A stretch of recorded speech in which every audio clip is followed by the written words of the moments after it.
Hello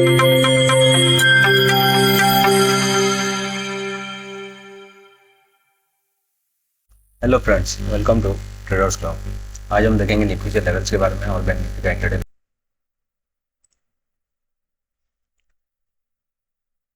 hello friends, welcome to traders club. आज हम देखेंगे बैंक निफ्टी का इंट्राडे लेवल्स, निफ्टी का इंट्राडे लेवल्स, और यहाँ पे हम देखेंगे कि कल के लिए मार्केट क्या हो सकता है।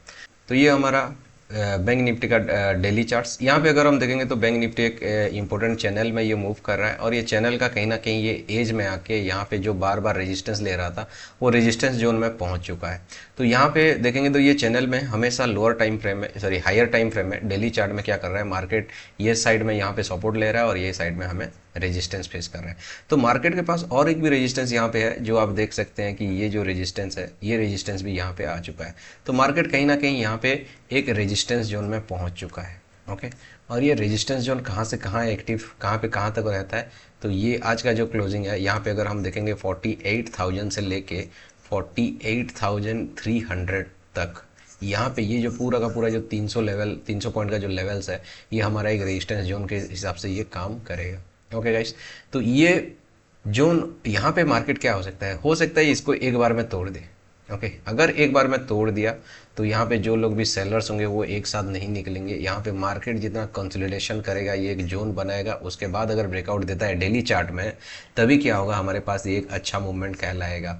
हमेशा याद रखिएगा, जब भी एक सपोर्ट के आसपास मार्केट कंसोलिडेशन करके सपोर्ट लेता है वो स्ट्रांग रहता है, जब भी रेजिस्टेंस को थोड़ा सा कंसोलिडेशन करके ब्रेक करता है वो स्ट्रांग रहता है। तो यहाँ पे हमें थोड़ा सा 2-3 दिन और वेट करना चाहिए। मार्केट कहीं ना कहीं लास्ट 5-6 दिन में कहीं ना कहीं 2000 पॉइंट के आसपास यहाँ पे मूव कर चुका है। तो इसके चलते हमें यहाँ पे बैंक निफ्टी में एक बड़ा सा मूव और चला जाएगा, इस टाइप का होप नहीं करना चाहिए। अगर यहाँ पे मार्केट ब्रेक कर भी दिया तो 2-3 दिन यहाँ पे साइडवेज रह सकता है। अगर यहाँ पे एक रेंज बनाया, ये रेंज के उसके बाद ऊपर तरफ अगर ब्रेकआउट किया तो ये बहुत अप मूव मिलेगा हमें, यहाँ पे एक बहुत स्पीडी रिकवरी मिलेगा। अगर यहाँ पे डाउन हुआ तो भी हमें डाउन तरफ का मूव देखने के लिए मिलेगा। तो यहाँ पे मार्केट अगर देखेंगे तो एक रेजिस्टेंस जोन के आसपास पहुंच चुका है। यहाँ पे एग्रेसिव होकर हमें बाय नहीं करना चाहिए या सेल नहीं करना चाहिए। यहाँ पे लिमिटेड क्वांटिटी के साथ, स्मॉल क्वांटिटी के साथ हमें क्या करना चाहिए, ट्रेड करना चाहिए। तो ये रहा हमारा डेली चार्ट। डेली चार्ट हमें ये बताया कि कहीं ना कहीं मार्केट एक रेजिस्टेंस जोन के आसपास है। ओके, तो ये हमारा 15 मिनट्स का टाइम फ्रेम, और ये 15 मिनट्स का टाइम फ्रेम में हमें यहाँ पे पूरा क्लियरली दिख रहा है कि मार्केट ने आज क्या किया। ये जो रेंज बन रहा था, ये रेंज को जैसे ही ब्रेकआउट किया तो यहाँ पे एक अच्छा सा मूव दिखा। ये मूव क्यों दिखा, इसका रीज़न है कि एक्सपायरी। ओके, एक्सपायरी के दिन में जब कोई भी इंपॉर्टेंट रेजिस्टेंस टूटता है तो उस टाइम में मार्केट में एक बड़ा सा मूव आता है। ये अगर 2-3 दिन पहले का, एक्सपायरी दिन के पहले होता तो हो सकता है मार्केट यहाँ से फिर रेजिस्टेंस ले सकता है। तो मार्केट जब यहाँ पे देखेंगे तो यहाँ पे एक जोन बना चुका है 15 मिनट के चार्ट में। ठीक है, ये पूरा का पूरा दिन आज का जो था ये एक रेंज बना चुका है। ये रेंज से कहीं ना कहीं ये अगर थोड़ा सा ऊपर तरफ ब्रेक करता है तो अच्छा मूव तो मिलेगा, लेकिन हम थोड़ा सा ज़्यादा अब मूव होप नहीं करेंगे, थोड़ा सा क्वांटिटी हमारा कम रखेंगे। ओके, लेस क्वांटिटी के साथ ट्रेड करेंगे। डाउन तरफ भी आएगा तो लेस क्वांटिटी के साथ ट्रेड करेंगे, क्योंकि मार्केट यहाँ पे थोड़ा सा हॉल्ट ले सकता है, थोड़ा सा ऐसे साइडवेज जा सकता है। ओके, तो इसी के चलते मैं कल, तो ये रहा हमारा 15 मिनट्स का एनालिसिस के 15 मिनट के चार्ट में। अगर यहाँ पे मार्केट कहीं ऊपर तरफ जाता है तो भी लेस क्वांटिटी में जाना है, और नीचे तरफ जाता भी है तो लेस क्वांटिटी में जाना है। तो ओके गाइस, यहाँ पे है हमारा ये 3 मिनट्स का चार्ट। ओके, हम यहाँ पे देखेंगे कि कल एसएल हंटिंग के हिसाब से हमारा जो एसएल हंटिंग होगा वो एसएल हंटिंग किस हिसाब से हो सकता है। तो मार्केट को अगर यहाँ पे मैं थोड़ा सा अगर इसको स्ट्रेच करूँगा, देखूँगा कि, तो यहाँ पे अगर हम देखेंगे तो ये हमारा डे हाई है। ओके, यहाँ पे मार्केट ने 2 बार रेजिस्टेंस लिया है, और उसके बाद ये हमारे पास एक सपोर्ट जोन के हिसाब से बिहेव कर रहा है। यहाँ पे हमारा एक साइकोलॉजिकल नंबर्स है, दैट इज़ 48,000, और नीचे हमारा 47,500।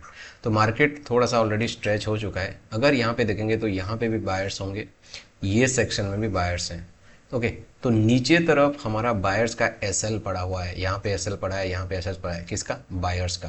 ओके, और यहाँ पे बायर्स अच्छा खासा प्रॉफिट में बैठे हैं। यहाँ का जो सेलर्स है, ये सेलर्स भी अभी थोड़ा बहुत प्रॉफिट में है, इनका भी एसएल में नहीं गया है, इनका भी एसएल नहीं गया है। तो ये पॉइंट में मार्केट अगर इसी किसी, ये जो पूरा का पूरा जोन है, यहीं कहीं पे अगर मार्केट ओपन होता है उसके बाद हमें देखना पड़ेगा। फ्लैट ओपनिंग के केस में थोड़ा सा व्यू बनाना डिफिकल्ट हो जाता है कि किस तरफ जाएगा। तो यहाँ पे हमारा जो देखना पड़ेगा कि मार्केट किस तरफ जाता है। अगर यहाँ पे फ्लैट ओपन होकर मार्केट तुरंत तुरंत ऊपर भागने लगता है ऐसे करके, तो यहाँ पे डेफिनेटली एक एसएल हंटिंग होगा, क्योंकि कल निफ्टी का एक्सपायरी भी है, तो बैंक निफ्टी थोड़ा सा हरकत कर सकता है कल। आज का जो व्यू था वो मिक्स था, निफ्टी नीचे तरफ नीचे आ रहा था। आज का जो मार्केट में देखेंगे तो निफ्टी क्या हो रहा था, निफ्टी नीचे तरफ जा रहा था, बैंक निफ्टी ऊपर तरफ जा रहा था। लेकिन 12 बजे के बाद ये मूव जब हुआ 12 बजे के बाद, तो उस टाइम में निफ्टी ऊपर चला गया और बैंक निफ्टी नीचे आ गया। तो इस हिसाब से यहाँ पे मार्केट आपका जा रहा है। तो यहाँ पे हमें कौन है, सेलर्स है। ओके, यहाँ पे हमारा सेलर्स का स्टॉप लॉस है, इस तरफ हमारा बायर्स का स्टॉप लॉस अभी भी एग्जिट कर रहा है। ओके, तो मार्केट अगर कहीं ना कहीं यहाँ पे आता है और यहाँ पे 240 250 के आसपास जैसे ही आएगा, यहाँ पे जब एक डब्ल्यू पैटर्न फॉर्म करेगा विद ए ग्रीन कैंडल, उसके नेक्स्ट रेड कैंडल में हम लोग एंट्री करके नीचे तरफ का व्यू बना सकते हैं, जिसके पहला टारगेट होगा हमारा ये वाला आज का क्लोजिंग प्राइस होगा। अगर इससे नीचे और जाता है तो हम थोड़ा सा होल्ड कर सकते हैं। ओके, ये हो जाएगा हमारा, अगर ये रेंज में अगर ओपन होके ऊपर ऊपर चलने लगा। दूसरा चीज़ क्या हो सकता है, अगर यहाँ पे ओपन होके नीचे आने लगा तो मैं ट्रेड करने के पसंद नहीं करूँगा। क्यों, इसका रीज़न है कि बायर्स का जो एसएल था ये ऑलरेडी हिट हो चुका है और इनका प्रॉफिट मार्केट कम कर देगा। उसके बाद मार्केट हो सकता है नीचे आके थोड़ा सा ऐसे कंसोलिडेशन करेंगे और थोड़ा सा सेकंड हाफ में थोड़ा सा फिर ऊपर जा सकता है ये सेलर्स लोगों का एसएल लेने के लिए।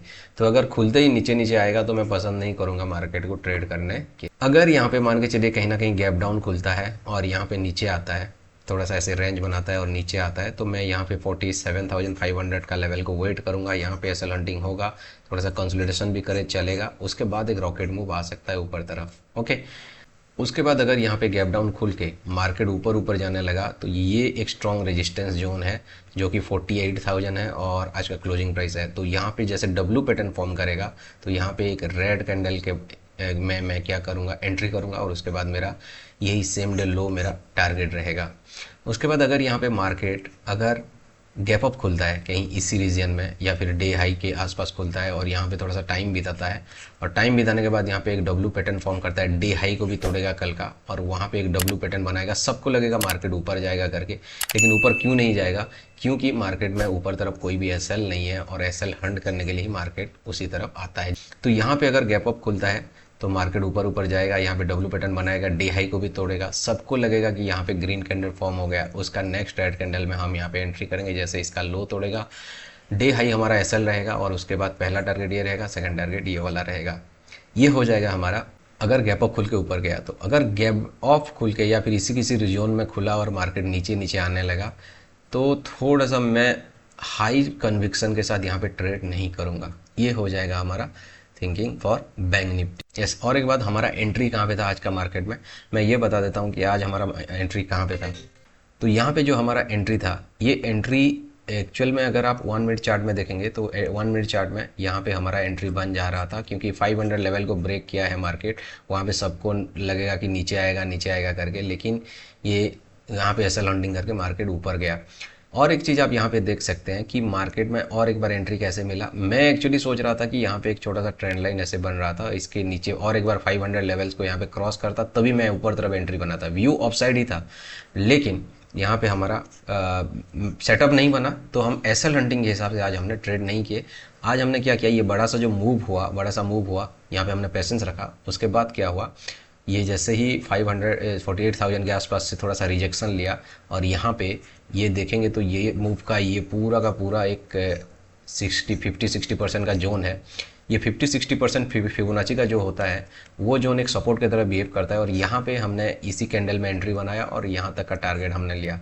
ये मूव हमने कैच किया, ये वाला मूव हमने कैच नहीं कर पाया। सो नो वरी, हमें जब जो सेटअप मिलता है वही इसी के हिसाब से ट्रेड करेंगे, बट सेटअप के ऊपर हमारा कंफर्मेशन होना चाहिए।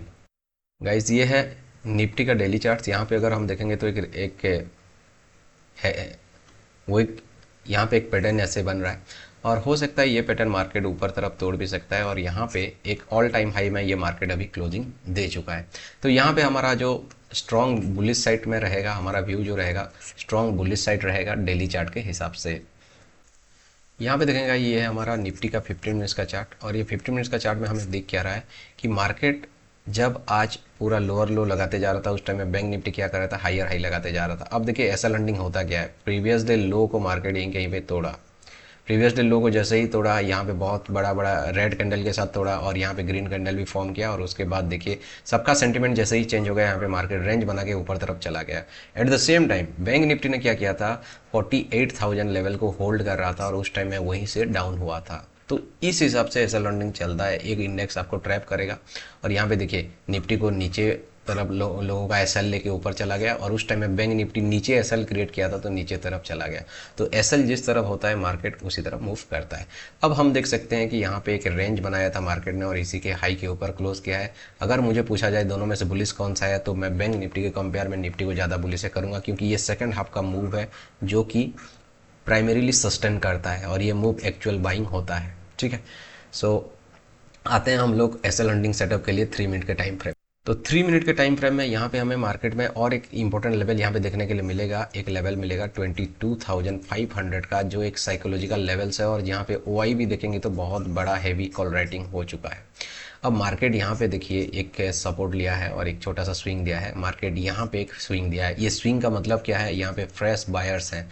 आपको खाली इतना सीखना है कि बायर्स कहाँ हैं और सेलर्स कहाँ हैं, और यहाँ पे क्या है तुम्हारा सेलर्स हैं। तो बायर्स और सेलर्स यहाँ पे हैं, यहाँ पे छोटा मोटा बायर्स हैं। ओके, अब यहाँ पे मार्केट अगर ये बायर्स के जोन में और ये सेलर्स के जोन में ओपनिंग होता है ऐसे करके, और ये अगर मान के चलिए ओपन होते ही ये ऊपर ऊपर ऊपर ऊपर ऐसे चला गया और यहीं कहीं पे एक छोटा सा ग्रीन कैंडल फॉर्म करके फिर उसके बाद रेड कैंडल फॉर्म करता है, तो ये रेड कैंडल में हमारा एंट्री होगा। या फिर मान के चलिए ऐसे कुछ डब्लू पैटर्न का ब्रेकआउट टाइप दिखाएगा और उसके नेक्स्ट कैंडल में हमारा यहाँ पे एंट्री होगा। किसके लिए, डाउन साइड के लिए। हमारा पहला टारगेट होगा ये बायर्स का, और सेकंड टारगेट हो जाएगा यहाँ से यहाँ तक अगर हम फिबोनाची लगाएंगे तो उसका 60% जोन यहीं कहीं पे आएगा। तो ये हमारा पहला टारगेट, ये हमारा पहला टारगेट, ये हमारा सेकंड टारगेट होगा अगर मार्केट फ्लैट ओपन होकर ऊपर जाता है। तो अगर मार्केट यहीं कहीं पे ओपन होता है और यहाँ पे मार्केट ओपन होके यहीं कहीं पे मार्केट ओपन होके इसको टच करके फिर नीचे जाता है, तो वही 50-60% जोन जो रहेगा वो हमारा सपोर्ट जोन बनेगा।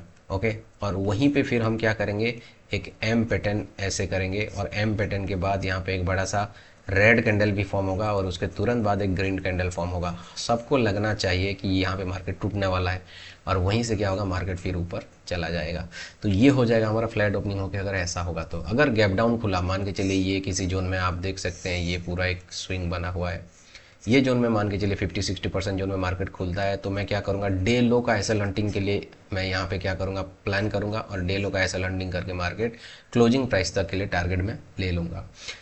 उसके बाद अगर यहीं पे गैप डाउन ओपन होते मार्केट ऊपर ऊपर ऊपर ऊपर जाता है और यहीं क्लोजिंग प्राइस के आसपास, मतलब पहले 15-20 मिनट में यहीं पे अगर पहुंचता है, तो ये एक स्ट्रॉन्ग रेजिस्टेंस जैसे बिहेव करेगा।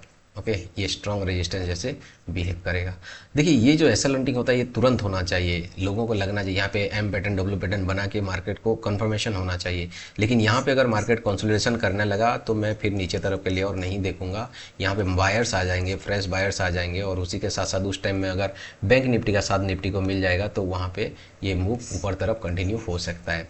एसएल हंटिंग का सबसे बड़ा खासियत ये है कि कम टाइम में ये बड़ा सा मूव दे देता है। ठीक है, ये गया हमारा फ्लैट ओपनिंग और गैप डाउन। अगर गैप अप ओपनिंग होता है और मार्केट नीचे नीचे आता है तुरंत, तो ये हमारा एक सपोर्ट के हिसाब से काम करेगा। लेकिन ऐसा मुझे लग नहीं रहा है। इसका रीज़न है सबसे बड़ा कि ऊपर तरफ कोई भी एसएल नहीं है, नीचे तरफ सब के सब एसएल्स हैं। तो मार्केट हमेशा ट्राई करेगा यहीं कहीं पे या फिर फ्लैट ओपनिंग होके एक अपना जोन से एसएल को लेके मार्केट ऊपर चले। SL is just like a fuel for the market. Okay, जब तक एसएल्स नहीं मिलेगा मार्केट को तब तक वो मूव नहीं करेगा। तो अगर गैप अप खुला तो थोड़ा सा हम कम क्वांटिटी में ट्रेड करने की कोशिश करेंगे। अगर गैप डाउन खुला या फिर फ्लैट खुला तो हमारे लिए वो सही रहेगा। और दोनों का हमने प्राइस एक्शन भी देखा, जो निफ्टी हमारा क्या है, ऑल टाइम हाई में है और कल एक्सपायरी भी है। जबकि बैंक निफ्टी हम देखेंगे तो बैंक निफ्टी अपना एक रेजिस्टेंस लेवल के आसपास है। तो आज बैंक निफ्टी में अच्छा मूव था, लेकिन बैंक निफ्टी के लिए आज क्या हो रहा है, अच्छा सा एक लेवल ऊपर तरफ के लिए ओपन हो रहा है। So this is the calculation, this is the view for the Nifty and bank Nifty guys. Hope करता हूँ आपको अच्छे से समझ में आया होगा। So thank you very much, keep subscribing and keep supporting traders club. Thank you very much.